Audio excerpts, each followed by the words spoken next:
नमस्कार आई या रेसिपीमध्ये तुमचं सगळ्यांचं खूप खूप स्वागत आहे। तर चला आज आपण अशी भाजी बनवणार आहे झटपट होणारी डब्यासाठी। तर चला त्याच्यासाठी काय काय साहित्य घ्यायचं ते बघूया आणि व्हिडिओला सुरुवात करूया। चला तिथं सर्व साहित्य रेडी करून घेतलं। तर मस्त अशा गावठी शेंगा आपण निवडून घेतल्या छोटे छोटे तुकडे करून।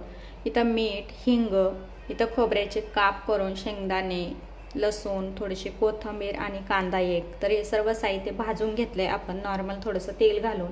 इथं फोडणीसाठी आपण वेगळा लसूण पाणी घेणार आहे। इथं जिरे, मोहरी, तर इथं बाकीचे सर्व मसाले घेणार आहे आपण। गरम मसाला, हळद पावडर, धना पावडर, कांदा लसूण मसाला आणि तिखट।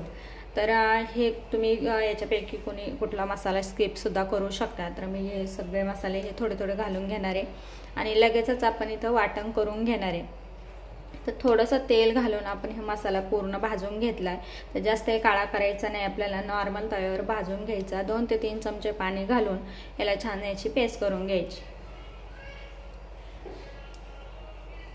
तर बघू शकता छानपैकी आपण आता थोडंसं पाणी घालून याचं वाटण करून घेतलं। लगेचच आपण आता कुकर गरम करायला ठेवला, जेणेकरून आपण कुकरमध्ये भाजी करतो। तर बघू शकता तुम्ही घाई गडबडीच्या वेळेस तुम्ही ह्या पद्धतीने झटपट अशी भाजी करू शकता।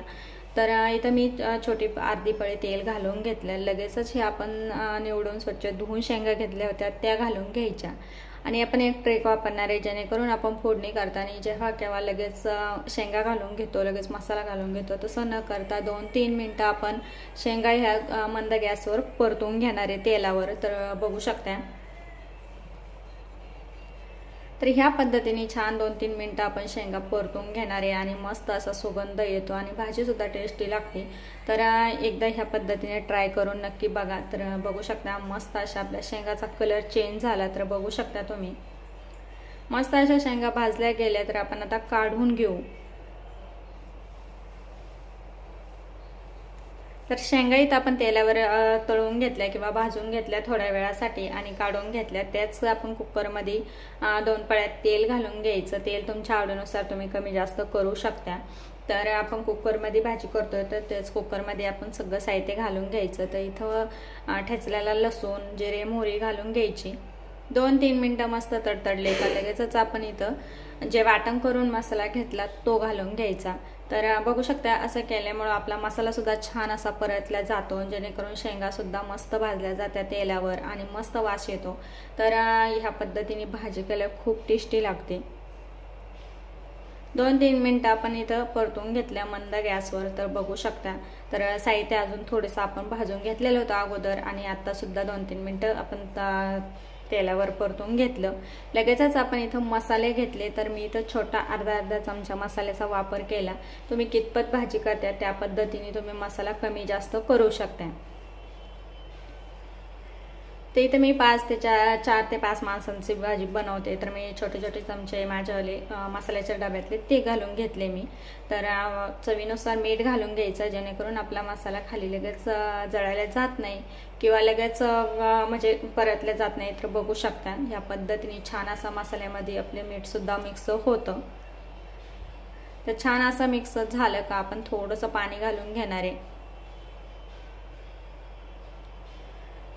तर बघू शकता थोडंसं 2-3 चमचे आपण पाणी घालून घेतलं आणि मस्त असा तरी येऊस्तो किंवा छान परतुस्तवर आपण मसाला आता इथं मंद गॅसवर आपण भाजून घेणार आहे किंवा परतून घेणार आहे। तर मस्त असं मसाल्याला तेल सुटलं का लगेचच आपण ज्या तळून शेंगा घेतल्या त्या शेंगा घालून घ्यायच्या। बघू शकता छान असं शेंगा सुद्धा आपल्या भाजल्या गेल्या आणि मसाला सुद्धा छान असा तरी बाज किंवा कलर आला आपल्या मसाल्याला। तर बघू शकता या पद्धतीने दोन्ही सुद्धा साहित्य छानपैकी वेगवेगळे केल्या मस्त भाजल्या जात्या आणि 2-3 मिनिटं आपण याला या मसाल्यामध्ये शेंगा सुद्धा आता परतून घेणार आहे। तर गॅस हा मंदच ठेवायचा, जेणेकरून आपला मसाला खाली लागला नाही पाहिजे। तर बघू शकता छान सगळं मीठ मसाले आपल्या शेंगांना सुद्धा लागले गेले पाहिजे।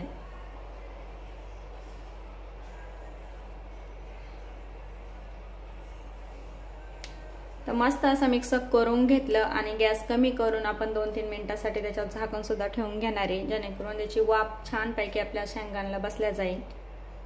तर बघू शकता 2-3 मिनिटं आपण छान अशी वाफ करून घेतली। परत पुन्हा मिक्स करून घ्यायचं।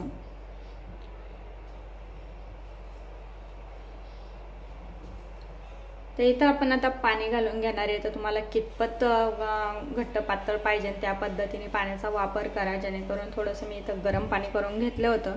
तर ते पाणी घालून घेतलं. तर मी थोडीशी आता लकपक भाजी ठेवणार आहे, जेणेकरून म्हणजे थोडीशी रस्सादार भाजी करणार आहे, जास्तही नाही.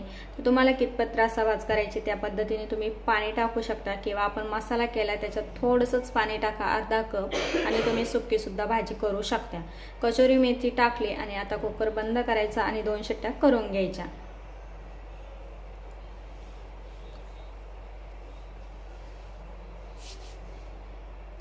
तर बघू शकता 2 शिट्ट्या करून झाल्या आणि मस्त पूर्णपणे आपला कुकर आता थंड झाला. चला तर भाजी कशी झाली बघूया. तर बघू शकता भाजी तर आपली अप्रतिम झाली आणि कलर सुद्धा सुंदर आलाय. तर बघू शकता जास्त घट्ट नाही, जास्त पातळ नाही, ह्या पद्धतीची मी लपसप भाजी बनवली. तर तुम्ही याच्यापेक्षा सुद्धा सुकी करू शकता. तर बघू शकता मस्त अशी झटपट होणारी भाजी आपली आता रेडी झाली. चला डिशमध्ये काढून घेऊ.